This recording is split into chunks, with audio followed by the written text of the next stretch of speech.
Oscar BEVIS for IFL TV in association with MTK Global. I'm here in Miami. It's a nice surprise to bump into Mr. BJ Flores. How are you, sir? Good, very good, and thanks for having me on. No, my pleasure. Like I said, a nice little surprise to bump into you here. I'm going to talk to you about in a bit how you've been in around the pool camp in Big Bear with Shane Mosley, etc. But first things first, you're not officially retired. Let's say semi-retired. What you've been keeping up to? What you've been doing in your time now? Yeah, I would say I'm officially retired. Yeah, I would say so. Yeah, had a couple offers come through, but nothing crazy worth the while. And yeah, I'm just kind of enjoying life, enjoying retirement. Spend a lot of time with my family. I have some properties in Arizona. I have some houses out there. I have a couple other things going on, so I'm just kind of staying busy with that, trying to focus more on that. And I've actually come into a unique opportunity to work with Jake for this fight coming up, and I accepted the offer, working with Shane and Jake in Big Bear, and it's been fantastic. I can't help but latching onto the I've had some offers bit. Yeah. You've had some offers? Yeah. Enlighten us. I mean, nothing really too much to speak of. Nothing I would say, hey, that I'm definitely coming out of retirement. I'm not, but I'll get phone calls, every other weekend, every 2 or 3 weekends, and hey, would you be interested in this fight here or this fight here? And I'm just kind of, unless it's something really big worth my while, I'm trying to stick to my decision to stay retired. Yeah. Of course, the Brits will know you from the Tony Bellew fight. Yeah. With a build-up, and of course that sort of led into the David Haye fight and the David Haye rematch. So it was a big couple of years for Britain and for Tony. You were involved in that. How do you look back on those memories? Although you lost the fight, how do you look back on that whole time? I feel like Tony, our fight was a big springboard for Tony. And after that fight, he called out David, then he beat David, and then he beat him again. And you got to give Tony credit for going in there and beating a guy like David Haye. I think, Tony did a good job, and he did what he had to do to put himself in position to make good money and take care of himself and his family for the rest of his career. So, everything kind of that was said leading up to the fight was kind of build up for the fight. I have no hard feelings against Tony, and I wish him the best for his family and his future. He did a great job, did what he had to do, so you can't take any credit away from him. Right, fight week. Let's start by talking about how you feel about the YouTuber boxing in general. Forget the fact that you're in Big Bear. How do you feel about the integration from the YouTubers, which started professionally with KSI and Logan Paul? I know we had a few amateur bouts, but how do you feel about the integration into the pro game?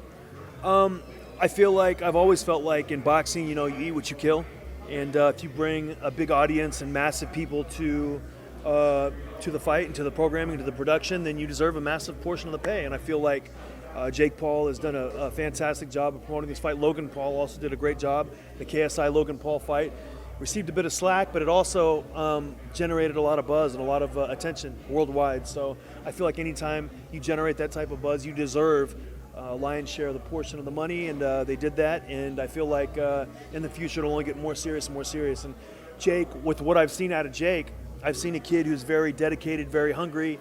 I've been very happy with what he's been willing to do in camp. He's worked very, very hard, and he's done the sacrifices that Shane and I have asked him to do. If he wants to be a real fighter, we pretty much told him and said, look, this is what you got to do, and he's done it wholeheartedly. So I can't knock him for his effort. He's put in a fantastic effort. He's a hard worker. What would you say those sacrifices are? I mean, we were in Big Bear over Christmas. We were in Big Bear over New Year's. I mean, the kid's got 14 million followers. He's got all the people in the world after him, trying to get him to do things, and he's been very dedicated and focused to his craft, which I respect, because it's one thing for a guy to come in and decide, hey, I want to do a fight for a lot of money. It's another thing for a guy to fully dedicate himself for almost 3 months like Jake has done. So that's been very impressive. I've been impressed with Jake, his sacrifices, his willingness to put everything to one side and listen to Shane and I, and he's going to have a big performance on Thursday. How much of this is just off Jake's back as an individual? Because from an outsider perspective, if you weren't too in the know about the YouTube scene, you would think KSI's beaten his brother Logan. Jake wants to beat one of KSI's friends. There's a storyline to be had there. KSI, Jake Paul, is that sort of something that's come into play, or is it just the fact that Jake wants to get into professional boxing, or is there sort of the storyline that's led him and dragged him into it?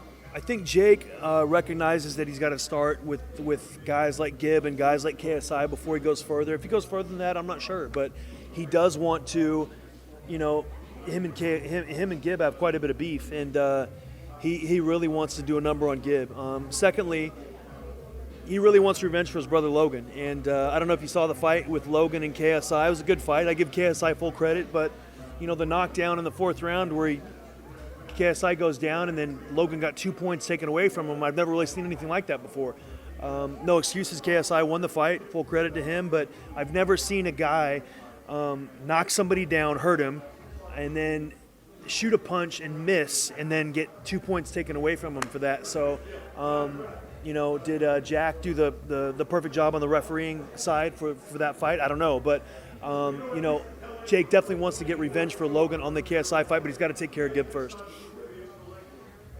How did you end up getting involved with the pools? Because, of course, like I said, you're in Big Bear with Jake, Shane Mosley. How did it first come about? Is there sort of connections before they got involved in boxing? Anyone that you sort of had mutual friends, etc.? How did it come about?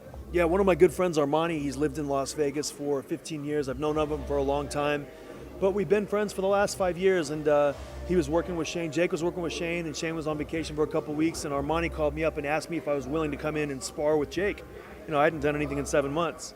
And I was like, yeah, sure, no problem. So I go down to Big Bear, Christmas Eve, actually, day before Christmas. So I went down there, but I knew it was a big opportunity for him, so I wanted to help out. So I go down there, I spar with him a couple times, and I'm too big for Jake. And, we started working mitts and getting some good chemistry and getting some good rhythm. And the team asked me if I'd be interested in staying on as a trainer and helping out Shane instead of being a sparring partner, which I never saw myself as a trainer, but I have good chemistry with the fighters. I know what they're going through.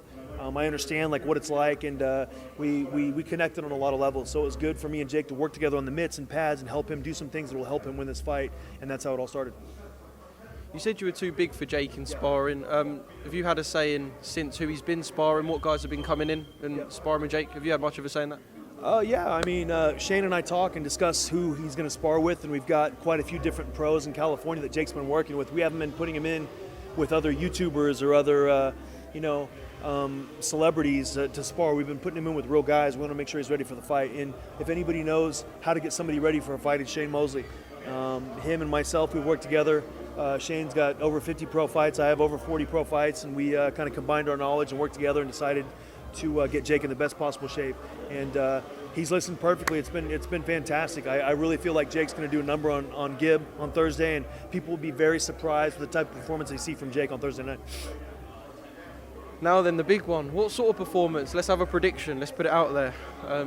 Can we see it going the distance? What do you think? I don't think it'll go the distance. I think Gib is very aggressive, and I think that'll play to his disadvantage. I feel like the harder he comes in, the less it'll go. And we've prepared everything for everything that Gib can possibly do and possibly bring. We hope he's aggressive and he comes forward like he's been in his other fights. And if he does that, I don't think it'll go more than 2 or 3 rounds, honestly. So I don't see how he can possibly go more than 3 rounds with what everything's been done in camp and what I've seen Jake doing to the sparring partners, professional guys, not YouTube guys or not celebrities, real guys that we've instructed to go out there and tear Jake's head off. So I've been seeing it for 6-7 weeks now, and I don't think Gib makes a distance.